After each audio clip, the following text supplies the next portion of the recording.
नमस्कार, मैं हूं हरबंस नागोके। एक समय नटवर लाल बड़े मशहूर थे, वो लोगों को लूटते थे बड़े ढंग से।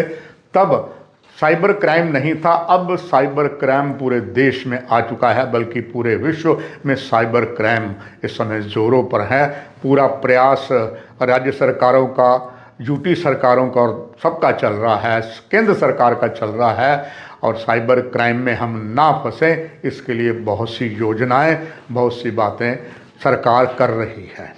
इसमें प्रोस्टेट है। प्रोस्टेट एक बीमारी है जो एज्ड में हो जाती है।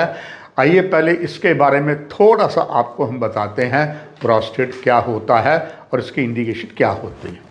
प्रोस्टेट पुरुष प्रजनन प्रणाली में एक छोटी सी आकार की पेशी ग्रंथि होती है, जिसे प्रोस्टेट का नाम दिया जाता है। ये ग्रंथि अनिवार्य रूप से मूत्र मार्ग को घेरती है, जो वीर्य में मौजूद तरल पदार्थ का अधिकतम उपयोग करती है। जब हम यौन चर्म कोष पर होते हैं तो हमारे प्रोस्टेट वीर्य और तरल पदार्थ को लिंग के माध्यम से हम आगे बढ़ाते हैं। सौभाग्य से इनका उपचार में मदद हो जाती है। अक्सर ये देखा गया है, आपके मूत्र में रक्त पाया जाता है, पेशाब करते समय कुछ दर्द होता है, विलंबित व धीमी मूत्रधारा, कमज़ोर मूत्र प्रणाली में करते हैं, मूत्राशय खाली करने में कठिनाई होना, साथ ही साथ रात को कई बार आपको उठ के बाथरूम में जाना पड़ता है। जो आपका मूत्र प्रवाह यानी कि यूरिन जो फ्लो होता है, उसके बाद होने के बाद बूंद बूंद टपकता है। कई बार ये मूत्र जो है, यूरिन है, आप चलते हैं, आपको पता भी नहीं लगता, कुछ यूरिन के ड्रॉप्स बूंदें गिर भी जाती हैं। अक्सर ऐसा होता है और कईयों में तो मूत्र में रक्त यानी कि ब्लड भी पाया जाता है। इसका इलाज है, डॉक्टर जो यूरोलॉजिस्ट विभाग है इसका इलाज करता है।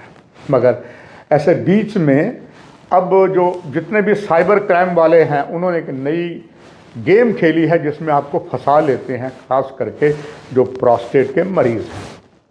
हाल ही में आप अगर देखें अपने सेटों पर, चाहे फेसबुक में देखें, यूट्यूब में देखें, यहाँ तक कि कुछ छोटे छोटे जो चैनल हैं टेलीविज़न के ऊपर, उनमें यह आता है कि बहुत बड़े बड़े डॉक्टर, विश्वविख्यात, उदाहरण पर डॉक्टर देवी शेट्टी, वही बस नहीं, कुछ और डॉक्टर त्रेहान, इनका नाम आ रहा है कि डंके की चोट पर हमने प्रोस्टेट का इलाज गारंटेड किया है।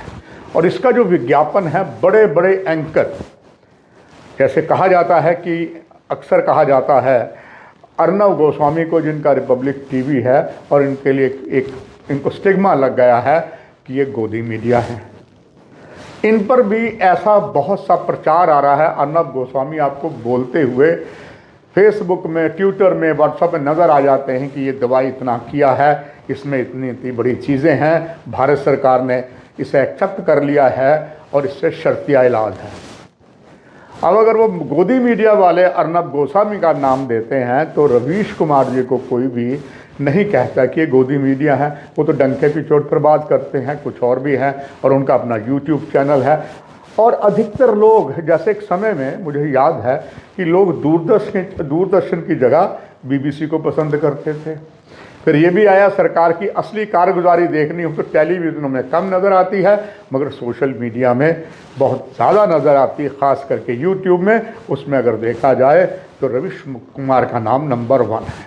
हाल ही में रवीश कुमार ये नज़र आए कहते हुए कि प्रोस्टेट की बीमारी का इलाज है। जो इलाज बताया गया है, भारत सरकार ने इसे मंजूर कर लिया है। और दवाई जो बताते हैं, 1 महीने की दवाई जो हो 4000 रुपये के करीब है।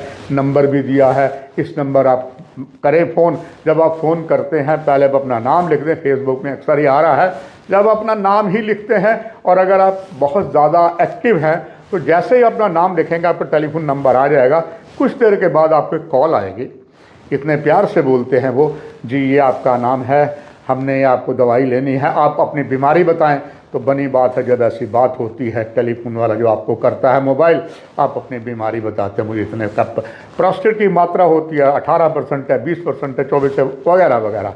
वो कहते हैं ये दवाई है, अगर आप इसको पूरा 1 महीना खाते हैं तो 4000 रुपये पड़ेगी। हम आपको कोरियर से भेजेंगे, पैसा पहले हम नहीं लेंगे। आप पहले दवाई ले लीजिए, फिर आप दवाई खा लीजिए, पैसे दे दीजिए। मगर कुछ उसमें संशय ये हुआ, कुछ ग्राहकों ने जिन्होंने बात की, उन्होंने कहा कि जब हमने वापस उनको फ़ोन किया कुछ जानने के लिए, और कुछ बड़े बड़े विद्वान डॉक्टर जब उनसे बात की, उन्होंने कहा इतनी बड़ी शख्सियत जो है एंकर है वो ऐसा नहीं करेंगे। जब जिस नंबर से फ़ोन आया, एक भुक्तभोगी ने मुझे बताया कि जब मैंने दोबारा फ़ोन किया वो नंबर ही नहीं लग रहा था। इसके बीच जब उन्होंने सबको खंगाला तो मुझे बड़ी प्रसन्नता हुई। रवीश कुमार जी को जब पता लगा तो रवीश कुमार ने इसके बारे में स्वयं स्पष्टीकरण दिया। पहले वो स्पष्टीकरण जो रवीश कुमार जी ने दिया है आप सभी के लिए, उसको आप सुनिए। नमस्कार, मैं रवीश कुमार। पिछले कई दिनों से लोग मुझसे पूछे जा रहे हैं कि डायबिटीज की दवा का विज्ञापन मैंने ही किया है, और मेरा चेहरा, मेरा वीडियो देखकर कई लोग दवा खरीद ले रहे हैं। इस तरह के झांसे में ना आए, कोई मेरी आवाज का और वीडियो का गलत इस्तेमाल कर रहा है। मैंने ऐसा कुछ भी नहीं किया है, किसी भी दवा का या किसी भी आइटम का विज्ञापन नहीं किया है। नमस्कार। तो दर्शकों, ये तय हो गया कि इस जाल में ना फंसे, बहुत से और ऐसे फ्रॉड चल रहे हैं। Thanks God to Ravish Kumar. उम्मीद है अब इसी तरीके से Arnab Goswami, doctor Devi Shetty well known है, वो भी बताएंगे कि इसमें हमारा कोई हाथ नहीं है।